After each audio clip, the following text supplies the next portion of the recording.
Hello? Can you hear us?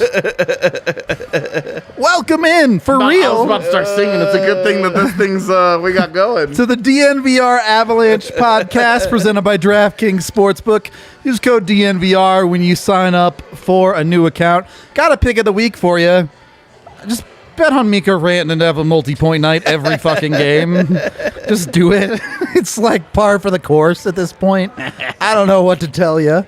Go over there to DraftKings, put your bets in, get on it. Must be 21 or older, Colorado only. Other terms, restrictions, and conditions apply. See DraftKings.com/sportsbook for details. Of course, if you have a gambling problem, call 1-800-522-4700. Avs win over the Carolina Hurricanes, 4-1.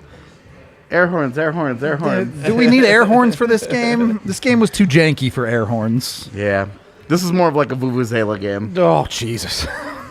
It do be like that. Was the beginning of the start of the pod like just kind of par for the course tonight? On brand for sure.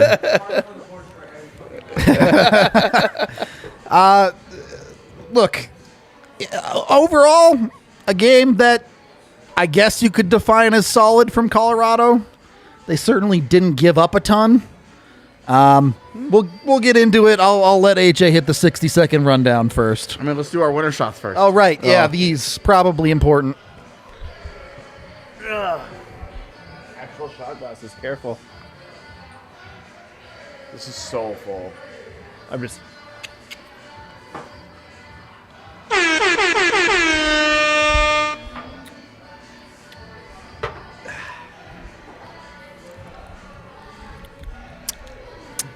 Okay. All right.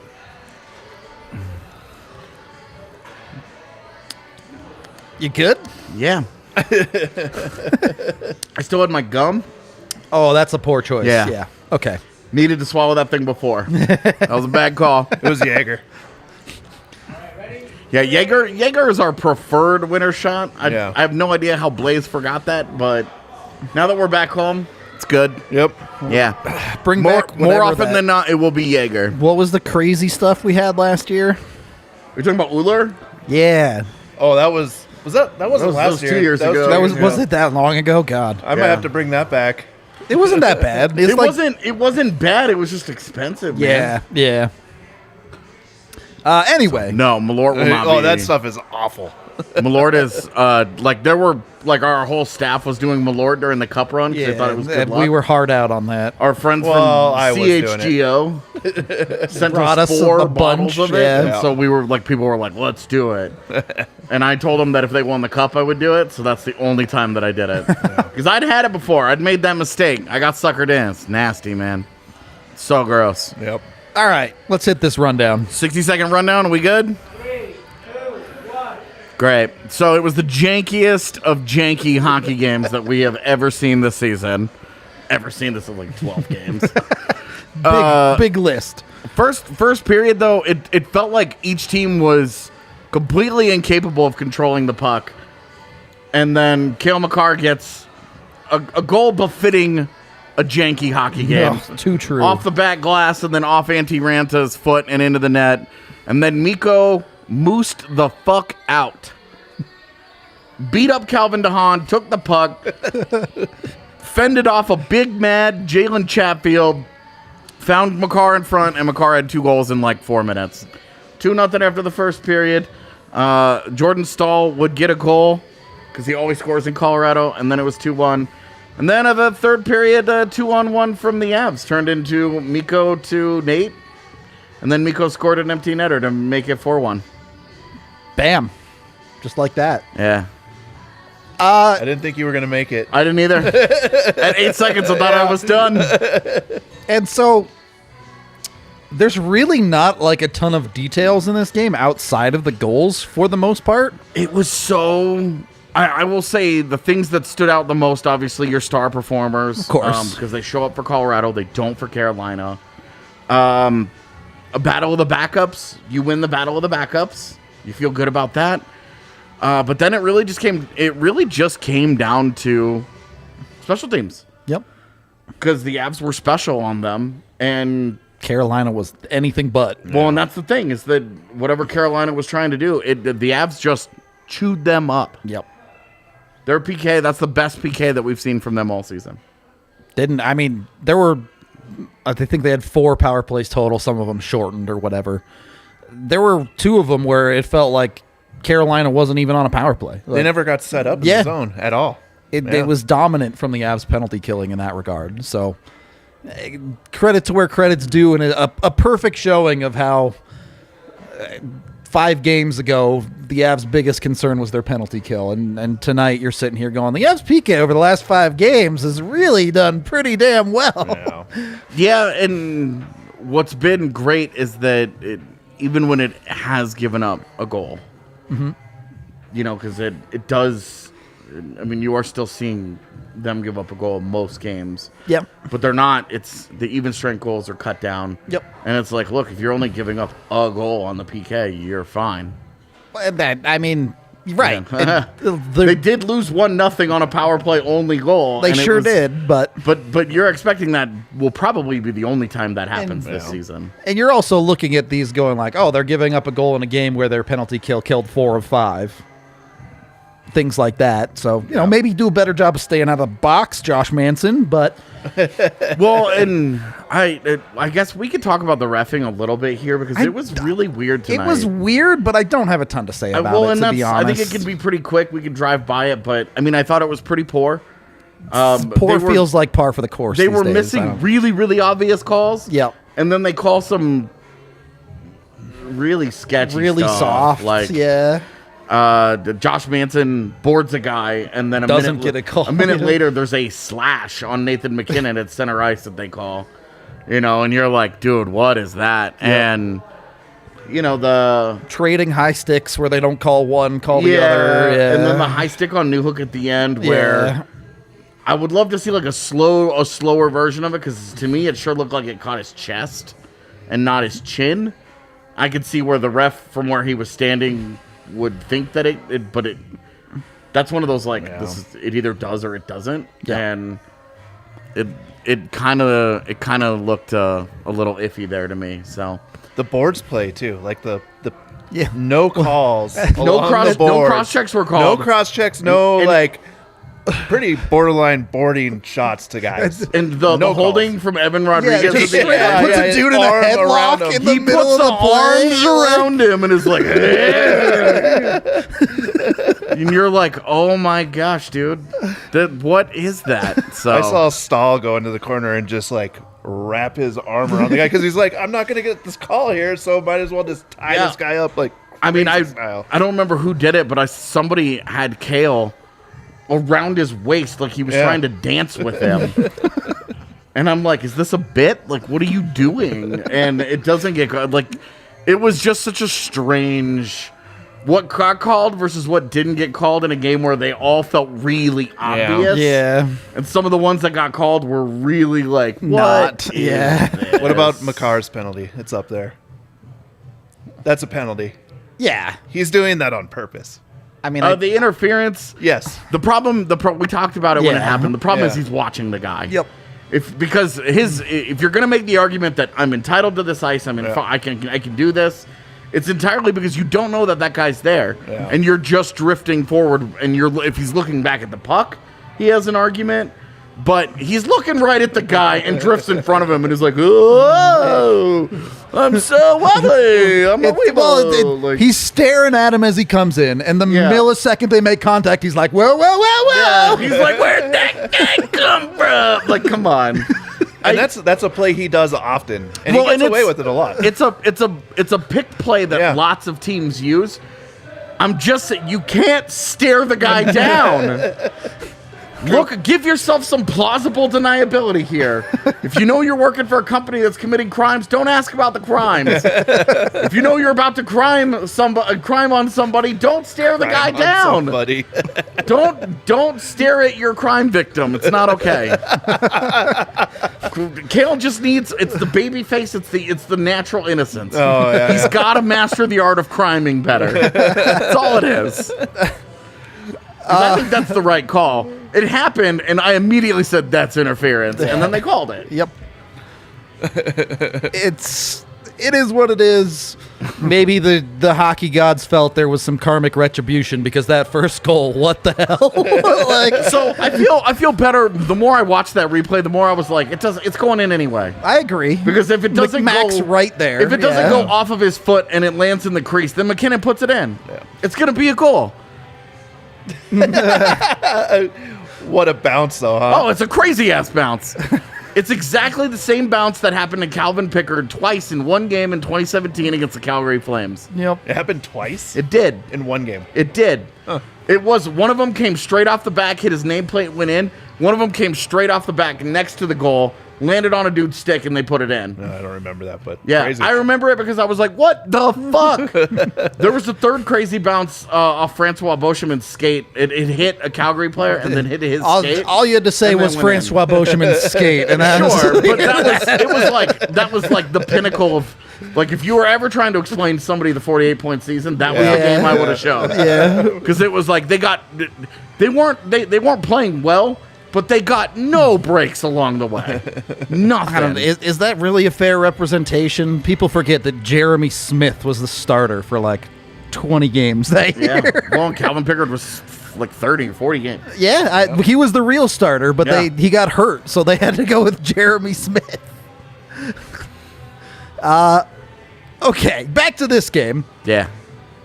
Yeah, it was probably going in anyway. Still a pretty lucky bounce to have it ricochet back right into the crease. Oh, and like right off the like straight like that, where you Yeah. go bang, bang, bang. Like that's never happens.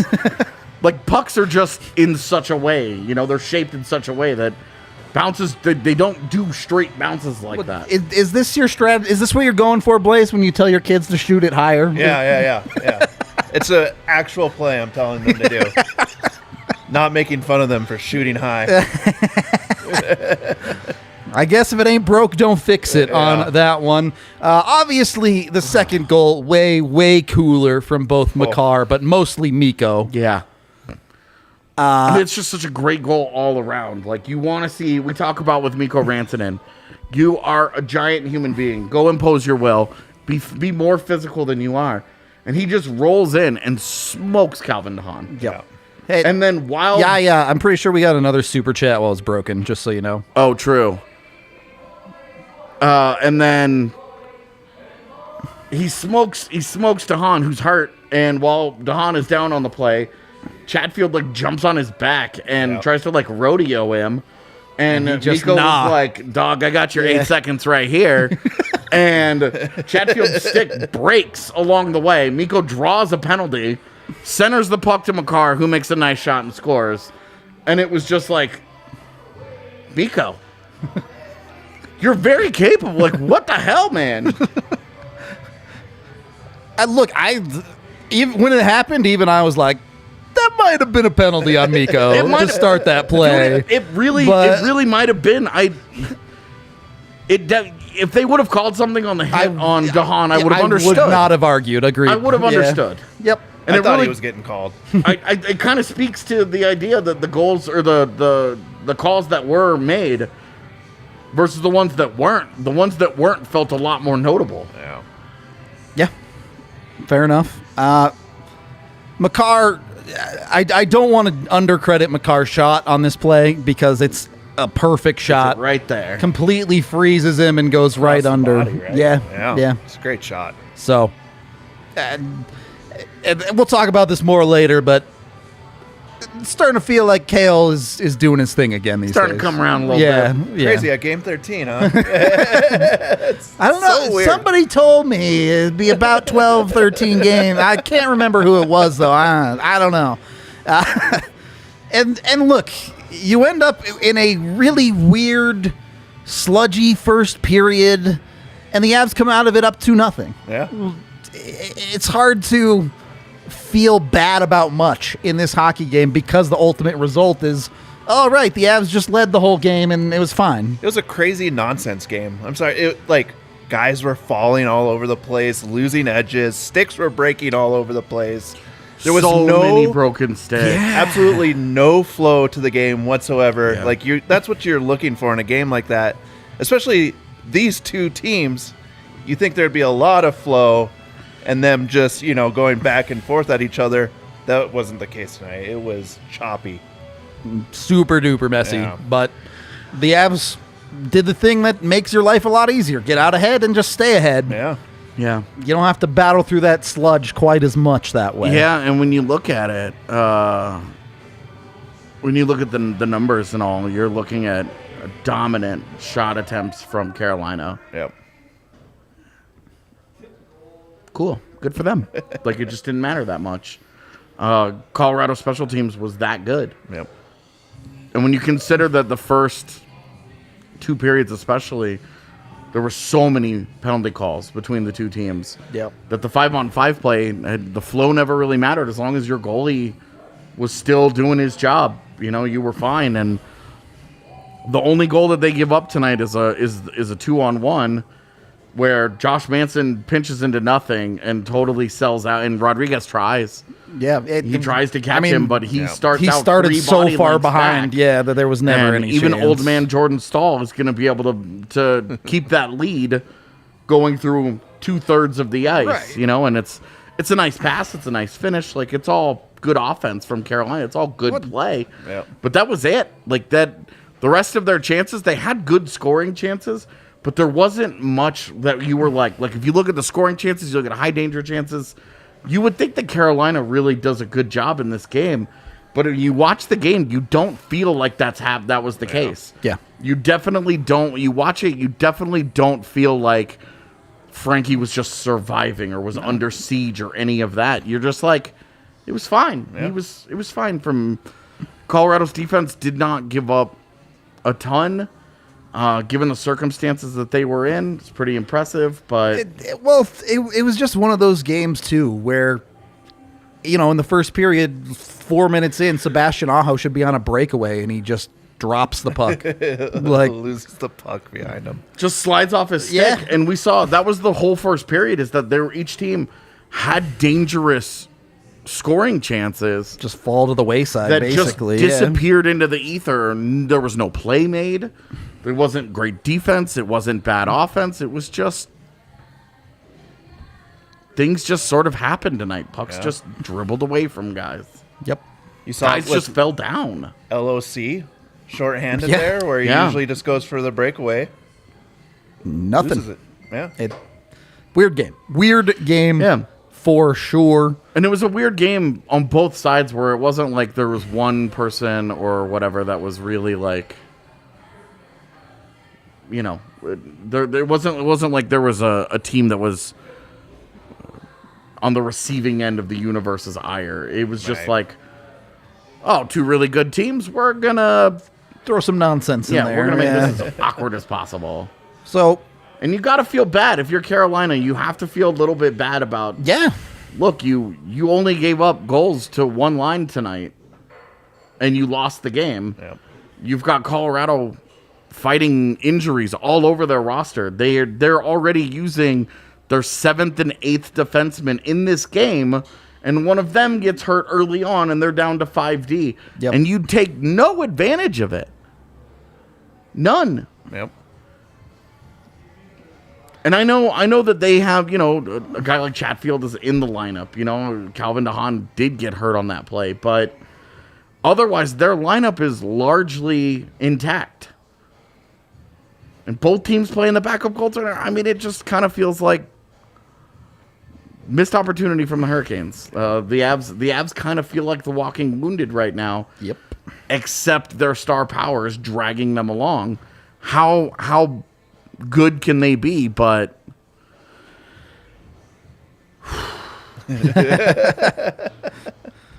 tonight showed you. Yeah, I mean, it They did. can be Like, pretty good. just on a shift-to-shift basis. Because it's not like they were playing particularly well, and then they were up 2-0. Yep. And you're like, well, they got lucky once, and then they made a really, really nice One play. great play, One yeah. great play at 5v5, and they've got a 2-0 lead. And that's Colorado for you right now. That's how they are currently built. Like, Yep. dare you to make a mistake against Nathan McKinnon and Mikko Rantanen. Well, and look, there's no secret into how they're getting it done with their back end either. Tays, 28 minutes tonight. Makar just shy of 27. Wow. They're leaning on dudes, Yeah. to put it lightly. But even with 5D, I mean, how much did Jacob MacDonald play? Jacob MacDonald, I'm guessing it was in the 16-minute range. just shy of 17. Yep. Did that blind. And again, it gets a lot easier to roll those dudes when you're up 2-0. When you're up 3-1. Well, and you saw they had the 2-1 lead before the goal in the third period. They were still doing it. Yeah. And then they made it 3-1. And who did Jared Bednar throw over the board? The Fourth line. fourth line. It was the ultimate, like, I dare you guys to beat us. Yep. We're playing these guys who otherwise may not be in the NHL. I dare you to do something about it. And the Canes didn't do shit. This looked like playoff Carolina. They'll put up nice, fancy stats, but their stars don't show. Anybody notice Andrei Svechnikov other than when he was doing some crimes of his own? Sebastian Aho? Anybody notice Sebastian Aho outside of that one he should have had the breakaway? Yeah, not at all. Anybody notice that guy at all? Didn't notice a damn thing from those guys. No. So, those were the guys that they need to pick them up, and they didn't do shit. Yep. We are brought to you by Breckenridge Brewery, the official beer of DNVR. You can get yourself some at your local liquor store. Use the Breck Beer locator at breckbrew.com to find it near you. We're also brought to you by Game Time. You can get tickets to whatever sporting event you're looking for at Game Time. You can use the link down in the description of the video. You can get prices up to 60% off through Game Time. So some of the best deals for tickets out there. Believe me, you need deals to get tickets to Avs games these days. They do not come cheap. So be sure to check that out. Also, if you haven't heard, if you haven't seen, coming up this coming Thursday, we're having an event partnering with LaCroix Hockey down here at the DNVR bar. A bunch of ex-Avs players are going to be here, including Adam Foote, Milan Hajduk, John Mitchell, a bunch of other people, even people like Peter Budaj, who are currently working with the team. So it's going to be a super awesome event. Weirdly excited to hang out with Boods. Yeah. The one goaltender that the Avs really developed. I guess Abisher, too, kind of. But those are the two. Anyway. No credit to Mark Denis just because he didn't play here. Yeah, the Avs didn't get anything out of him. Yeah, but they did all the work. Yeah, but then they got rid of him. Well, I mean, it was an expansion draft. You had to lose somebody. I'm just saying. Anyway, come on down here on Thursday. It's a members-only event. You can get tickets on the website, ddnvr.com, just $20 to come in, do a meet and greet, get stuff signed by some of the big ex-Avs. Yeah, it's going to be a super awesome event. Going to be able to hang out and just kind of vibe with these people. So I'm super looking forward to it. Go get your tickets right now. Second period of the DNVR Avalanche podcast presented by DraftKings Sportsbook. The game was made close in the second period. It was. The one goal the Avs do end up giving up there, which we already talked about, with Josh Manson making a poor decision on the pinch there. Lots of them tonight from him. It was not a good game from Josh. I haven't looked at game score yet, and as I've mentioned, certainly not my favorite Sure. fancy stat, but can already tell you it's not going to be good for him tonight. I'd be really surprised if he's not on the bottom. Lots of turnovers. Lots of pushing the puck up to the point where there's a defenseman sitting there from the other team. Yeah. It was bad. It was a lot of bad. It was a lot of really bad hockey from Josh Manson, which, like we've already learned, even in his brief time as an Av, like you live with. Yeah, it happens. Yeah. It sucks. You're gonna have. They are going to happen.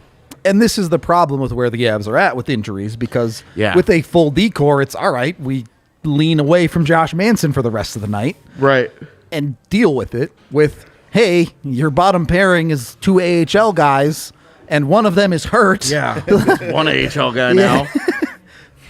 You got to just live with the bad there. So, Avs get away with it, obviously. That's the only goal they give up, but was not a pretty one for him, for sure. And I mean, you'd love MacDonald to do maybe a little bit more. For sure. Because if you're going to take the pass away, take the pass away. He didn't really he very clearly didn't do that. Yeah. Because it wasn't like a great pass. He that was gets just through kind of stuck in the middle. Yeah. Yeah, it's not such a nice play. Like I would have liked to have seen a little more from him. I don't think MacDonald played particularly well. But he just kind of continues to,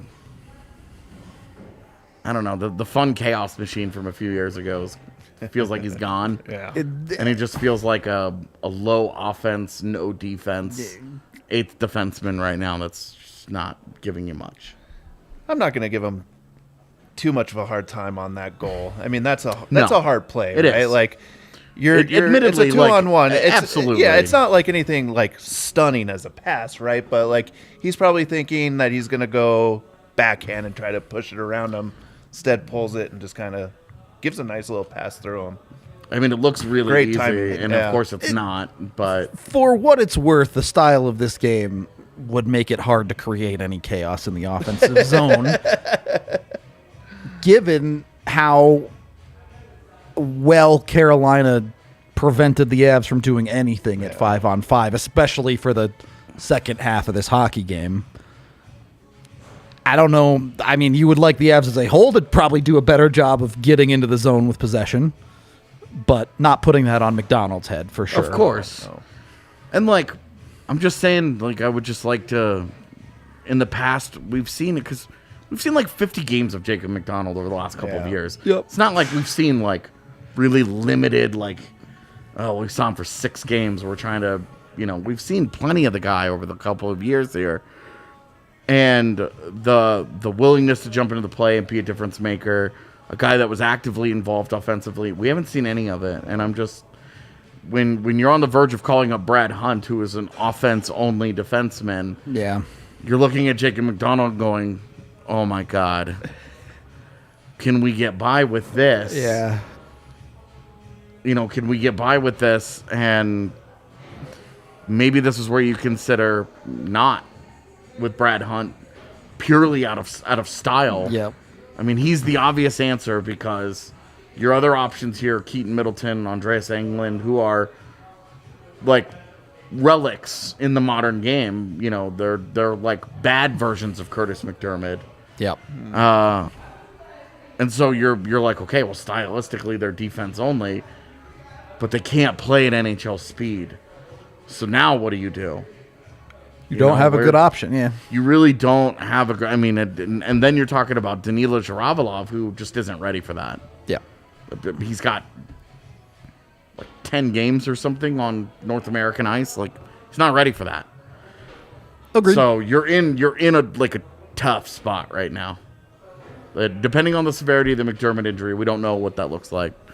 But yeah, Gerard could be back, and it would solve a lot of problems for the would Avs. be quite helpful. But until he gets back and is in the lineup, you're nervous about what's next. Yeah.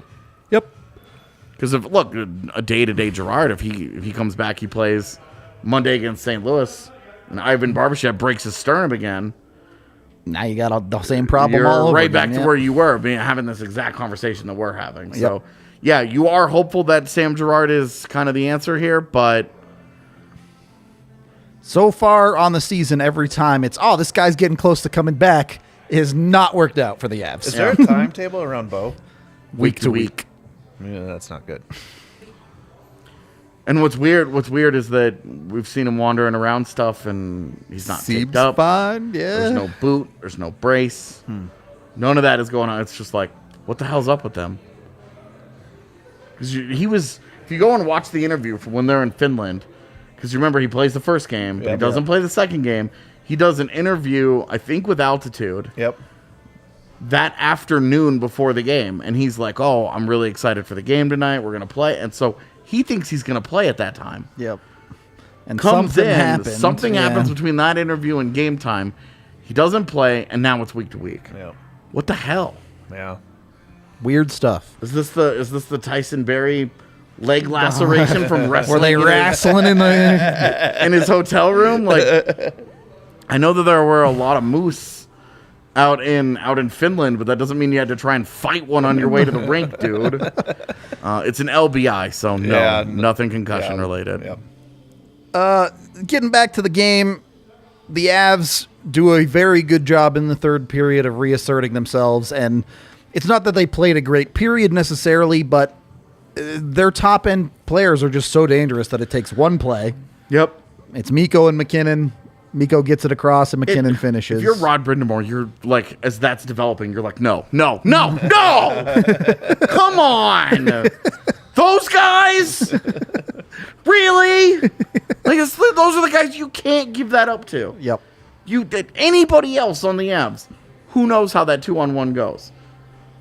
And even then, like, they get a little lucky. Like, that puck rides up Antti Ranta's stick and into the net. Yep. But, like, those are two... no. You can't give that up to those two. You have to know the personnel in the situation. You can't be so desperate to tie the game.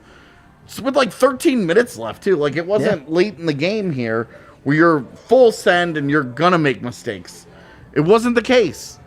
They were in a position where they could just continue to play it safe against that line and make somebody else was going to get to 3-1 and beat them, then somebody else was going to. But to make that mistake against Colorado's best players, you deserve to lose. Agreed. And look, the Avs have now won 4 in a row with questionable depth at best. And certainly the last 2 games have been punctuated by...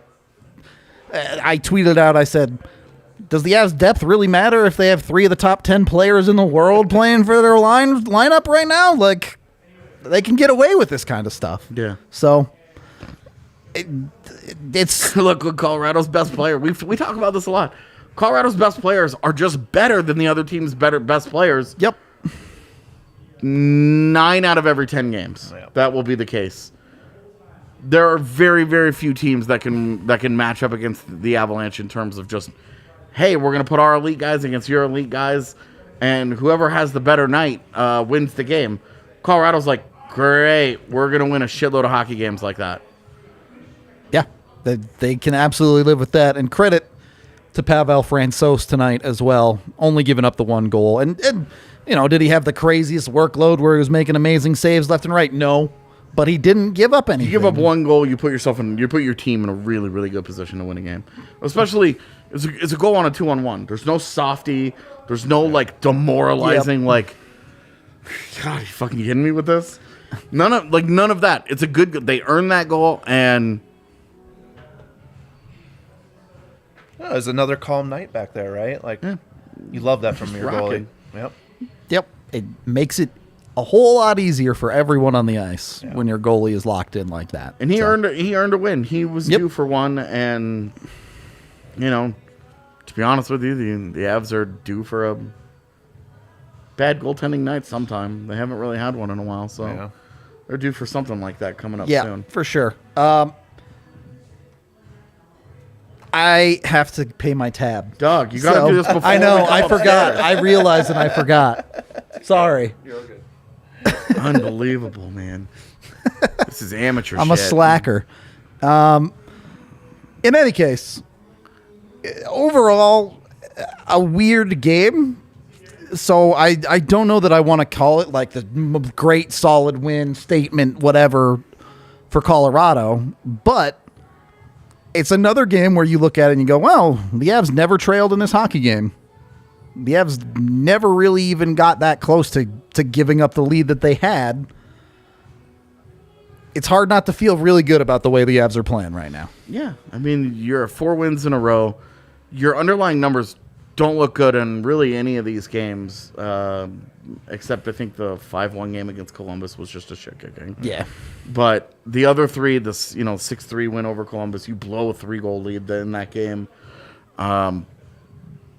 You're up 5-1 against Nashville, and it gets to 5-3. You're a little nervous in that game. This one, you have a 2-0, goes to 2-1. Into the third period, you're 1 bounce away from a tie hockey game, but they just seem to be just finding a way right now. They're not. It's not dominant. Yep. It's not. Oh my God, these guys are a wagon. Oh wow. It's not like the casual fan isn't going to tune into the Avs right now and be like, oh my God. It's none of that. I hate that phrase I hate so it much. too. It's so fucking annoying. Well, it goes back to that, like, styles of play, right? Like, the Avs used to be, like, this one-trick pony where you had to play the Avs game or else they were just a complete mess. And you saw that change last year where they could play the different styles of hockey. I didn't know chaos was one of those styles that they could actually learn how to play.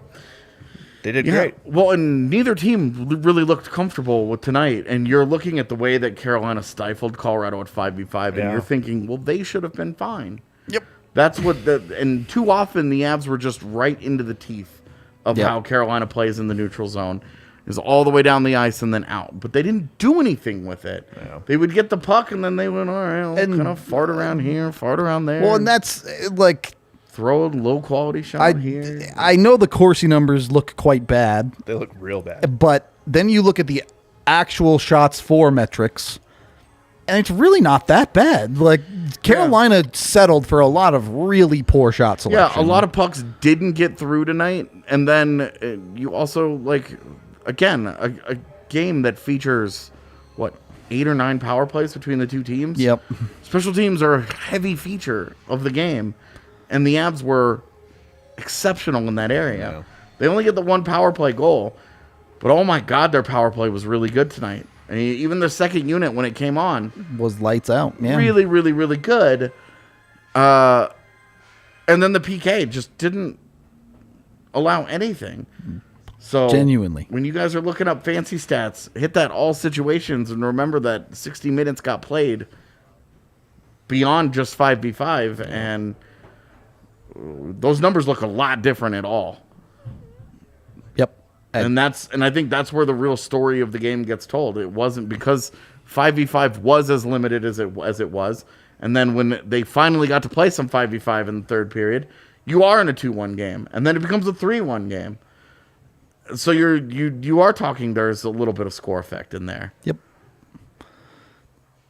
Either way, the Avs took care of business there. Point is like they didn't dominate this game, but they won it pretty comfortably behind their star power, just being better. Yep. And Colorado's best players just played a better hockey game tonight. Capitalized on the opportunities that they had. Got a little bit lucky. You know, the puck goes off the back wall, and then a puck that rides up Ranta's stick. Like, you get a little bit. You get some small fortunes there. You get some luck. You also are approaching a point where it feels like you could stick me out there with Mikko Rantanen and he'd find a way to get me a goal at this point, because the dude Mikko's is just empty netter, man. Yeah, straight up.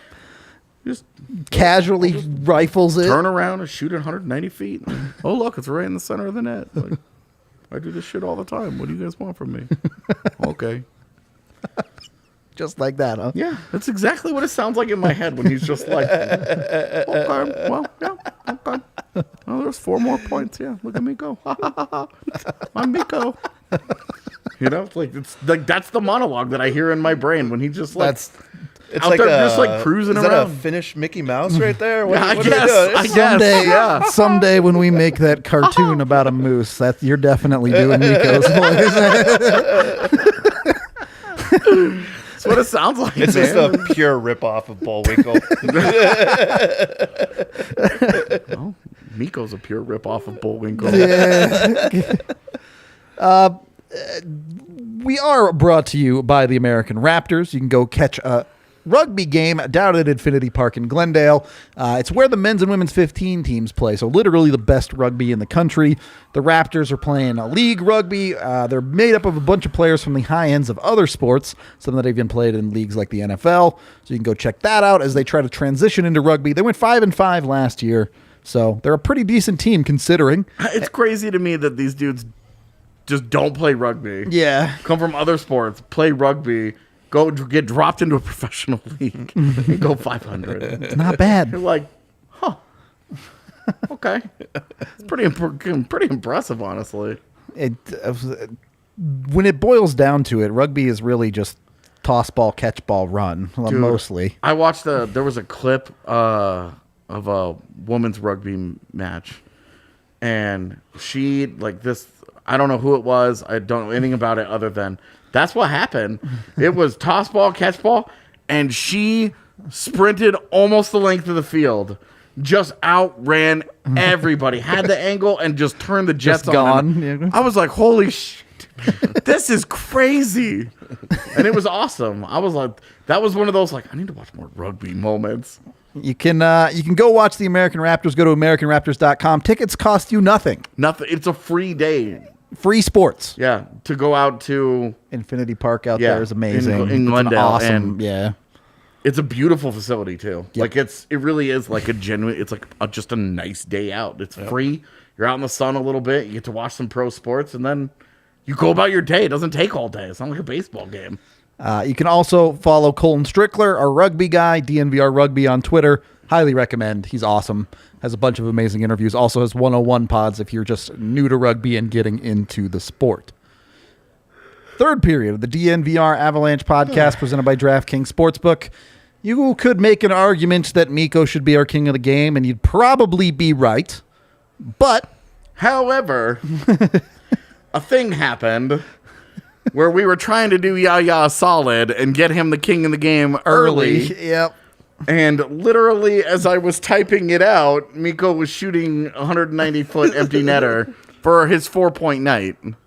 So we didn't give it to Mikko. And we definitely didn't give it to Frankie. Give me a break. Yeah, no. No offense. He could have been third star. For sure. But we gave it probably to would have been the fourth man, the star. myth, the legend, Cale Makar.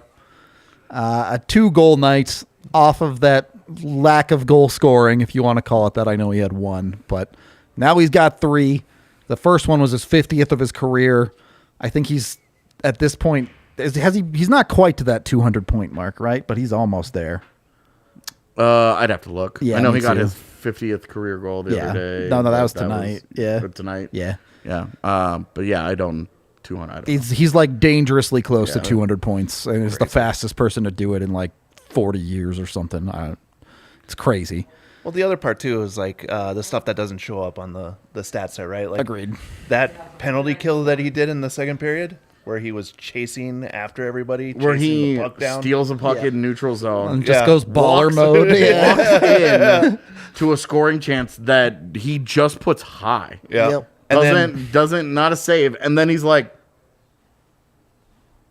"Okay, I guess I'm alone," and goes and gets it. We're fine. We don't need any lights. Yeah, what's the difference? Isn't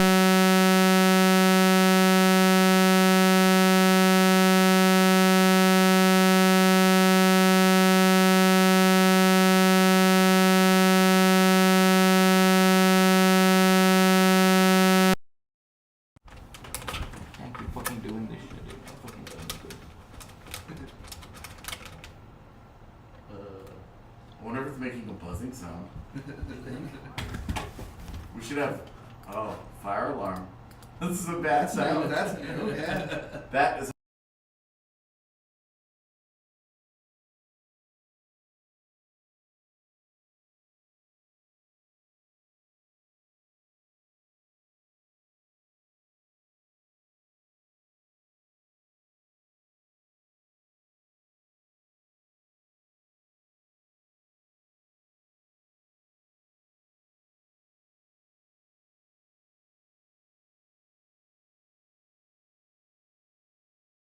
Sounds like hockey.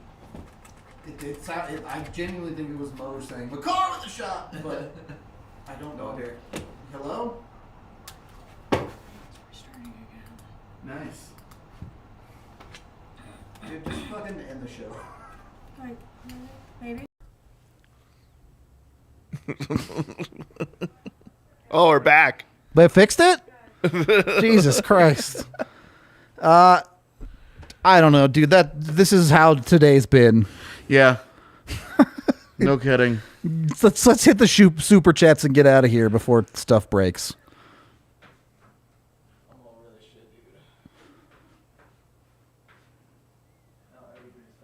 $5 from Pete, who says thoughts on Sampo and how he looks compared to last year.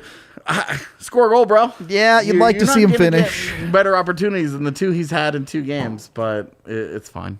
I mean, it's fine. $10 from Aaron. Mikko laying hate, staying composed, finding Makar for 1 in the net. Has to be one of my favorite goals of the season so far. Got under the Canes' skin. Sco Avs. That's going to be on a highlight reel for the rest of the year for sure. Canes fans will be upset about that. Yes. Yeah. Yeah, they will. Board our guy. It's fine. And then $2 from D Grow saying Condor was on tonight. He wasn't terrible. Sure. I don't know if I'd say he was on, but Yeah. he didn't hurt the Avs, so that's a win. Yeah. I don't know. The game was weird. This pod has clearly been weird. Yeah. We're done.